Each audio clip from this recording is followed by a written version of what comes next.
Hello, everyone.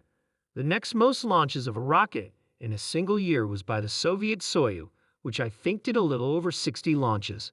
We did 96, which means that no other family of orbital class rockets has launched more than 63 times a year. We also beat the record for the most launches by a heavy lift vehicle, the Saturn V, which I think we did with 5 launches last year. Finally, Elon Musk talked about SpaceX mission, which sounds like something out of a sci-fi book. Musk isn't just thinking about the present, he's also thinking about the future of humanity.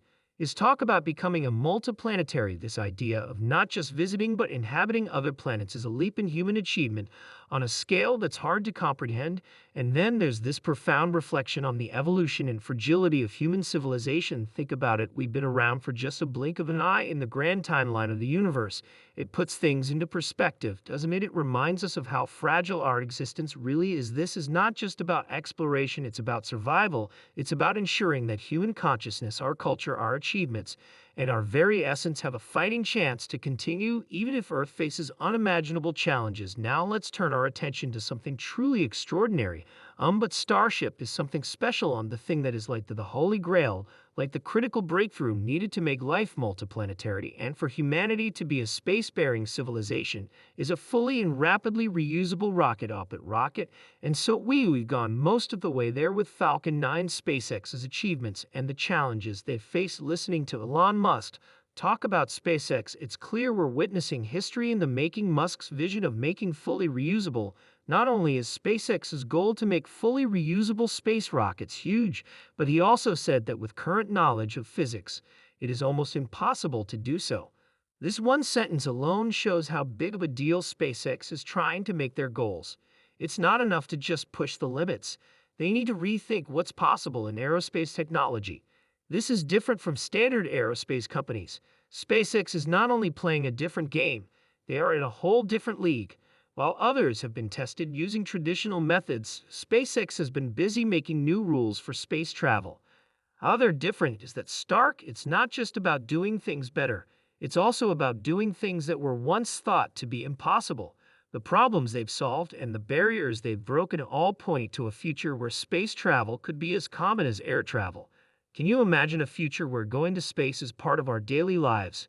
It sounds like something out of a science fiction book, but Musk and SpaceX are making it more and more likely. Elon Musk's purchase of Twitter and his plans for its future. I'm a little slower than usual because I didn't get much sleep, but what I'm working on has a big impact on the future. For example, I think it's fair to say that Tesla has sped up the arrival of renewable energy. Before Tesla, no one was making electric cars, but now almost every major company in the world is building them. We just heard Elon Musk talk about his amazing work ethic and how Tesla has had a big effect on renewable energy. It's truly amazing, isn't it? The man works 16-hour days, 7 days a week, and he's 51 years old. That's not something you hear every day. Now let's talk about the impact Tesla has had on the auto industry. Before Tesla, the idea of electric cars was just an idea. Musk said, "Well, we haven't announced our next car program yet, so I can't talk too much about our upcoming vehicle program or programs that haven't been announced, but we do expect to make cars that are more affordable than the current Model 3 or Model Y." Musk went into great detail about how Tesla makes its cars, and what he said was shocking. It was a bold statement, but coming from him, it carries a lot of weight. It's not enough to just make cars. We need to change the way cars are made. It's not just about making cars faster or cheaper. It's also about making them smarter. Musk's examples show that Tesla isn't just following the playbook. They're writing it. For example, when he talked about the fiberglass mats on the battery packs, he said, "We went to all that trouble for a pot that shouldn't exist."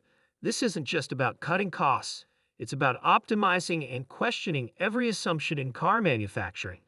This is where you see Elon Musk as a leader, not just as a figurehead, but as someone who's actually on the factory floor solving real problems.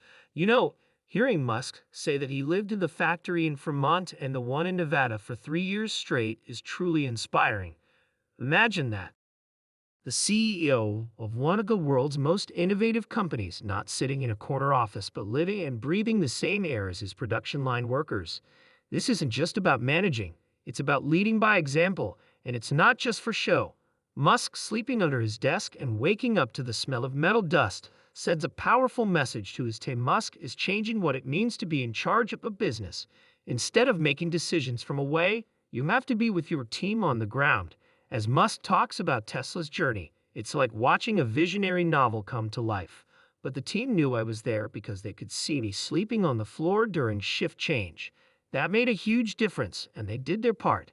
So the focus is always on lowering costs and providing leadership. He talked about the goal to increase production to an amazing 40,000 cars a week by the end of the year. Just stop and think about that for a moment. That's not just a goal, it's a huge undertaking. The logistics and materials needed are mind-boggling, but Musk talks about it with such clarity and conviction as if it were just another milestone waiting to be reached. But what really struck me was when he talked about Tesla's early days and the need for vertical integration. Everyone didn't want to share their toys with Tesla, the new kid on the block. Musk and his team had to build their own playground because they couldn't rely on current supply chains. It wasn't just about being self-sufficient. It was also about survival and innovation. This wasn't just a stopgap measure. Tesla's success was built around the gap measure. They didn't just solve supply chain problems, they created new ones. That's what changes an industry, not just a business. Elon Musk talked about Tesla's breakthrough in autonomy and how it's shaping the company's future. It's an interesting topic that makes you think about the exciting direction Tesla is going in. I rarely try to convince people to invest in Tesla, and many times I've told them not to because our stock is too high, but they just keep buying the stock. Musk said something that really struck me. Economy is an insanely fundamental breakthrough, and he said that no one is even close to Tesla for solving generalized autonomy or generalized self-driving. That's a statement that really makes you sit up and pay attention. It's not just about winning the race, it's about starting a whole new race. Tesla's focus on self-driving cars isn't just an extra feature. Sure, it's a game that could change everything about why having a car is valuable. It's not just a car when it drives itself, it's something else. Beast, it's like comparing a horse-drawn carriage to a modern car. This isn't just about cool technology. It's also about how it will affect our daily lives. For example, Musk imagines that Tesla's self-driving technology will allow your car to run errands for you while you're at work. And then there's the investment side of things. Musk isn't just talking about making nice cars. He's talking about making real value. If Tesla gets this self-driving technology right, it could have a huge effect on the company's value. It's like Musk is playing chess while everyone else is playing squares. Okay, everyone, let's end with a subject that's very important for the future of electric cars. I think that the long-term goal for our supercharger stations is that they will have solar panels and batteries like Tesla's so that as many of them as possible can run on their own. This is a big part of making EVs not only possible but also better for everyone. When Musk talked about expanding Tesla's charging network, it really brought out the bigger picture of electric vehicles. It's not enough to just sell cars. You need to make an environment where these cars can thrive. And that means having a strong, easy-to-use charging network. Musk talked about some really smart ways to set up more charging sites. It means coming up with new ideas. For example, charging points that work with streetlights would be a smart way to plan an urban area right.